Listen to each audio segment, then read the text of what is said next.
বন্ধুরা, শুভ দুপুর।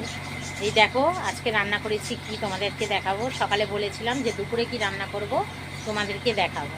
তা দেখো নিরামিষ কি রান্না করেছি তোমাদেরকে দেখাচ্ছি। দেখো বন্ধুরা, ভাত বেড়ে নিয়েছি। আর ভাতের সাথে এটা কি দিয়েছি বলো তো? ভাতে লাল আলু। এই দেখো লাল আলু ভাতে দিয়েছি। আর দেখো এই যে আলু ভেজেছি, শুকনো লঙ্কা ভাজা দিয়ে, আলু ভাজা দিয়ে হবে খাওয়া। আর দেখো কি করেছি বন্ধুরা,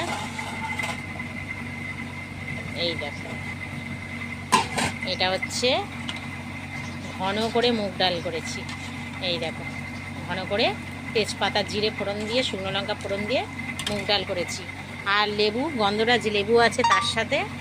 এই দেখো বন্ধুরা, গন্ধরাজ লেবু আছে তার সাথে। ডালের সাথে গন্ধরাজ লেবু খাবো। হ্যাঁ, না হলে ডালের সাথে লেবু না হলে ভালো লাগবে না। এই হচ্ছে আমাদের আজকে নিরামিষের পদ। তবে 3 দিন ধরে নিরামিষ চলবে। দেখাবো কি রান্না হচ্ছে বা কি খাচ্ছি আমরা, তোমাদেরকে সবাইকে দেখাবো। এটা খেয়ে নিই, অনেকটা দেরি হয়ে গেছে, 3টে বাজতে যায়। খেয়ে নিই। টাটা বন্ধুরা।